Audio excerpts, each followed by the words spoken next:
Good afternoon, everyone. Can you all hear me okay? Okay. I think so. Yeah. Okay. Perfect. All right. Well, I hope you guys all have a good lunch. This will be a short and sweet for everyone. So Test. appreciate everybody having the opportunity to present to you all today. My name is Carla Clark. I'm the acting division chief for the Division of Real Estate Services out of BIA Central Office. So I will be conducting the first 10 minutes of our session, and then I will be kicking it over to my colleague, Myles, and he'll be presenting on his portion. Okay. So the BIA worked under this new administration, the current administration, and we implemented a national policy memorandum. The first one was issued back in 2022, and we've updated it twice since its implementation. The most recent being issued April 4th, 2024, and you can look up the new national policy memorandum at the website provided. The new national policy memorandum is titled Streamlining the Right-of-Way and Business Lease Application Process for Federally Funded Tribal Broadband Infrastructure Projects. This NPM, like I said, came to be in place. It helps establish a national framework for BIA. We had various regions processing slightly different, and so with this national policy memorandum, we wanted to create a framework for BIA to coordinate with other bureaus and offices regarding the department's trust and treaty responsibilities to tribes in the stewardship of federal lands.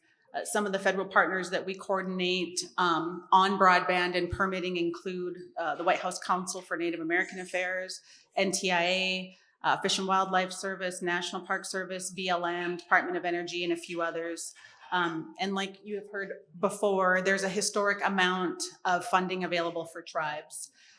So we want to ensure that, this policy, all policies are being reviewed, they're being updated, and we're trying to make sure that, we're supporting tribal sovereignty with our commitment to ushering in the next era of tribal self-determination for tribal nations, so they have greater control over investing in their tribal homelands. Test. Okay. Yeah, I was just kind of let everybody know if you could be just a little courteous and keep your talk down just a little bit so we can get through this process. So we'll get, I promise you we'll be getting to our workshop here soon. So we just want to get through this. Thank you, guys. Yep. The National Policy Memorandum, the purpose, as we said, is providing policy for efficient and effective processing for right-of-ways and business lease applications for federally funded projects that tribes, wish to invest in. It extends the current or previous policies for another year, and is also consistent with the right-of-way and business lease application processes across BIA's regions, agencies, compact tribes. The goal is to advance the tribe's initiatives in developing broadband infrastructure on tribal trust lands.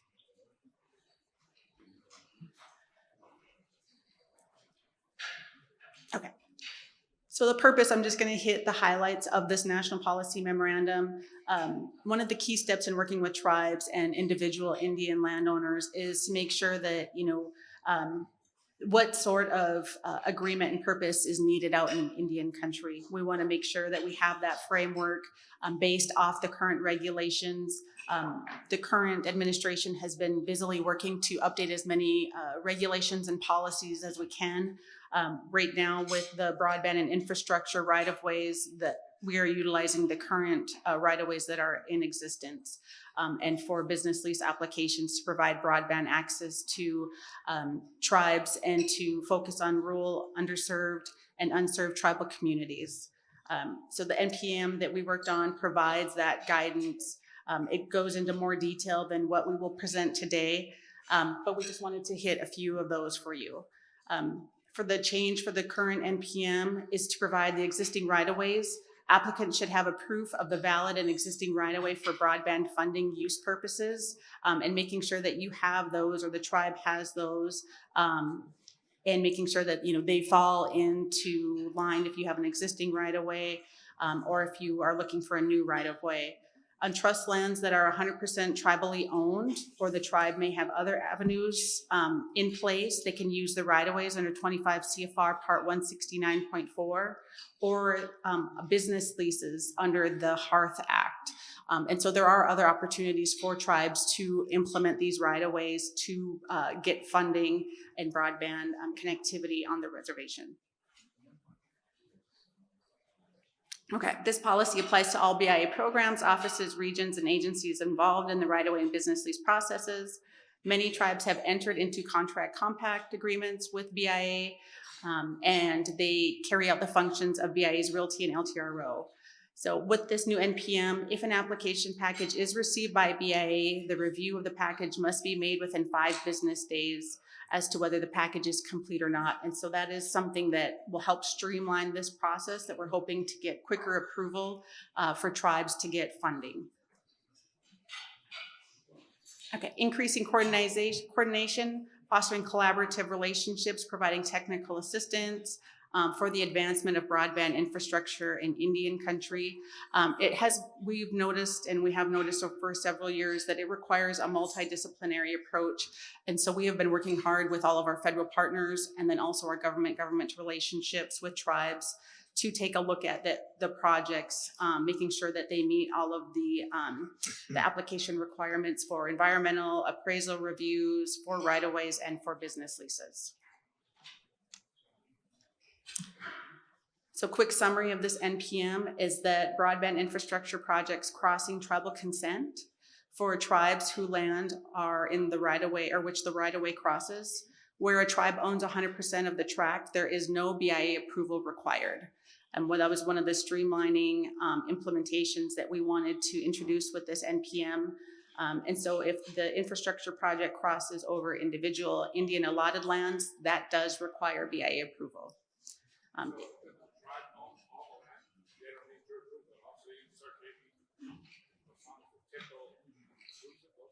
Yeah, and so with the updated NPM, we are going to host 2 virtual trainings coming up at the end of this month. And so we will provide detailed and down in the weeds summary of the NPM. We'll provide training to tribes, to individual Indians, to industry, as well as federal partners on this NPM.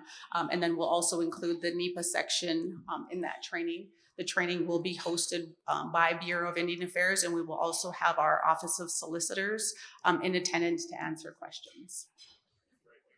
Yep. So tribal right-of-ways, tribal authorizations for within or overlapping an existing right-of-ways. There are amendments in the NPM that we will go through during those trainings, and we can provide copies of the tribal authorizations for those right-of-ways and lease documents to be submitted to LTRO for recording. One of the key activities that has been going on with this historic funding and focus on broadband connectivity is that the Department of Interior has created a new Office of Indigenous Connectivity and Technology to support tribal efforts to increase broadband access, including support to tribes on acquiring licenses for broadband spectrum frequencies, implementing infrastructure investments, providing training, providing guidance in the areas to directly engage with tribes through technical assistance and help. And so with that new office that's been created, we recently hired a lady by the name of Danae Wilson, and some of you may know her. I know she has worked across Indian country for several years, served on a White House detail and a few other areas. She also worked for NTTA. She is going to be our new division chief for OITC, and she actually just started this week. So yeah, so we're excited to have her on board. We really want her to be an advocate between the tribes and the different federal programs and BIA. So we're excited to have her on. No kidding. I mean, she used to be an NTTA member. She was on our prime member. So we wish her well. And at NASPERS, I mean, she showed all the things that she used to do out there broadband-wise, even where the equipment was getting shot. I mean, it's kind of crazy. You got to go out there and do whatever thing. But Danae Wilson, I cannot say enough about her. So she's there. She was at the White House, but now she's at the division chief. Yep. And from what I heard, it was a long list of applicants. Yes, so was. Great. So thank you guys. I'm Yes, glad you yes. guys, that's the big announcement, I guess. That's the big announcement, and we will be coordinating with Danae and the Office of the Solicitors to host these 2 nationwide trainings. So we are going to host 2 nationwide trainings to provide updates on this national policy memorandum. We'll also be including our NEPA aspect, Office of Solicitors, Danae's new office, where we can help answer detailed questions about, broadband activity. The dates and times that we have selected include April 26th, 11 a.m. Mountain Time, and April 30th, about 10 a.m. Mountain Time. And they generally, the trainings have been taking about an hour and a half each session. We will put the link on BIA's webpage. So we will hope to have that up by the end of the week, but for sure by early next week. So registration will be through those links, and we open that up to tribes, to the industry, to individual Indians, to our federal partners to attend. We're going to plan to record those sessions, and then hope to put those recordings on BIA's webpage as well. We really want to get the message out about we're here to help. We are trying to streamline. We want to support tribes, and we've definitely, made that commitment by creating the new office and hiring Danae. So that's our big announcement. Very happy to be here. Let's see. For right now, if you guys have any questions, I just included the BIA regional offices map until we have any trainings. If you guys have any immediate questions, we work closely with all of the regions, provide all the policy and the guidance from our office down to central office, down to each of the agency offices. And that's it for me. Just a quick overview. I'm going to pass it over to my colleague, Myles. If you have any questions, that is our central office email. You can feel free to email me, contact us. We coordinate with, like we said, the agencies and the regions, and then we'll be hosting that national training. Good afternoon, everyone. My name is Myles Lytle. I'm with the Bureau of Indian Affairs, Office of Trust Services, Division of Environmental Services and Cultural Resources Management. I was informed that I needed to do a NEPA presentation, but I think we heard about enough presentations on NEPA. There was advanced presentations that were done yesterday. There was some that were conducted today. So I really want to take this time and just commend any of the tribes that are present. I want to thank you for attending this conference. My heart really goes out to your tribes because we know what the shortfalls are. We know what the different challenges are. So what I want to do is I want to take this time and really give you some information about what my branch or division is about and what we want to do to help in the avenue of streamlining this, the environmental portion. So I've been with the Office of Trust Services for 11 months. So some may think I'm a little green behind the ears, but I've been with the Bureau of Indian Affairs for going on 7 years. So I really want to afford this opportunity to just let our tribes know that, at the BIA, we understand those challenges and we want to point you in the right direction, but most importantly, we want to help you as much as we can. Okay? I don't think my clicker's working.